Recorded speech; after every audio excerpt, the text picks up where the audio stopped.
gonna sing. Charley Pride needs no introduction. Oh, the snakes crawl at night. He's a country music Hall of Famer. With 30 Billboard #1 hits, he's sold more records than any RCA artist not named Elvis Presley, and he's a black pioneer, breaking into and thriving in a predominantly white industry. But the legend of Charley Pride the musician starts in Montana. There's just so much I remember about Montana. I started singing there, and that's where I started getting my recognition as singing in clubs and things like that. From there to here, you know. And his time in Montana started with a dream to be the best professional baseball player the world has ever seen. My thing was to go to the major leagues and break all the records and set a new one by the time I was 35 or 36. I didn't sing. That's kind of the way I had it planned, you know, but it didn't work out that way. Pride bounced around between teams in the Negro Leagues and various minor league affiliates before a 2-year stint in the Army. When he was discharged, Pride got the itch to play baseball again. He borrowed $400, left $200 with his wife in Memphis, took $200 for himself, and headed to Missoula to play for the Timberjacks of the Pioneer League. I got a reply from Missoula, Montana. So you get in good a shape as you can, we sign you, we'll reimburse you. That's what they did.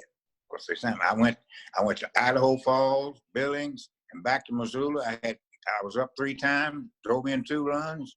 But after 3 games, Pride was released. Rocket Tedesco, that was my man. He said, "Charley, we like you. You run good, you throw good, but I got to let you go." Now, you talk about disappointment, rejection and disappointment. Yeah, I had a lot of them. But he didn't want to let the dream die. On the advice of Timberjacks management, Pride moved to East Helena and took a job at the smelter while playing baseball for their semi-pro team. He bought a house and moved his wife to Montana, where they stood out in the mostly white community. First of all, very conservative state, and there wasn't too many of us up there. So I think in Helena, where I was living, I think about 3 or 4 families, about all it was. East Helena is also where the music started. The owner of the Smelterites would pay Pride $10 to sing the national anthem before games, and he'd play clubs with a quartet called the Nighthawks. Soon everyone in town took note of his voice. After certain games, we'd go over and play at a club in East Helena there. I rented me a guitar and an amp, and I played there. His reputation spread across the state. The black baseball player with a twang in his voice. I got pretty famous, you know, pretty popular there. And the people liked my singing, and I just shocked a lot of people, you know, because they put my voice with a white skin, you see. Once they heard me sing, they didn't care whether I was green or purple. Pride's career took off. His records were selling, his songs were on the radio, and he was booking shows all across the country, so that led to a move to Great Falls for easier access to the airport. My career got to the point to where, like I said, we both love Montana and all, but our 2 youngest were born there, you know, but we had to just decide, well, we got to go someplace. The rest is history. Barefoot and fancy free, big river boat. Pride signed a record deal with RCA Victor and turned into a national superstar. Eventually, his race became just a minor detail. So it's just one of those things. You get used to all of the different things you have to roll with as a person with my skin color. So I've been rolling that way since I could sing a song. But just because he was beloved doesn't mean he was immune. My career was smack dab in the middle of the civil rights movement, you know.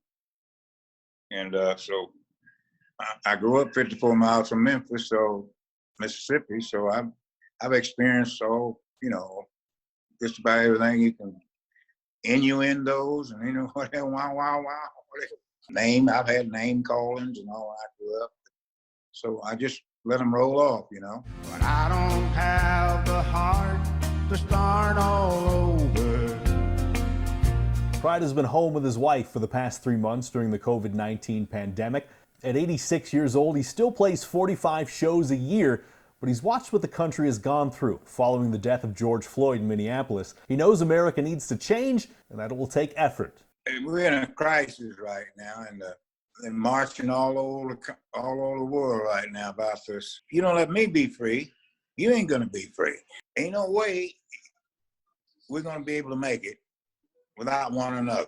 and we need to help one another and start to accept one another and love one another. You've got to kiss an angel good morning and let her know you think about her when you're gone. Charley Pride has lived all over the country and played all over the world. He was born in Sledge, Mississippi, but he will always consider himself a Montanan. It's like, you know, you have to work your way in and be accepted, and which we were. Yeah, I'm a Montanan. They said I'll forever be. Most of the people I talk to, you're a Montanan. That's what they say. So how are you going to forget something like that, you know? That's where he arrived with one dream and left with another. Tom Wiley, MTN News.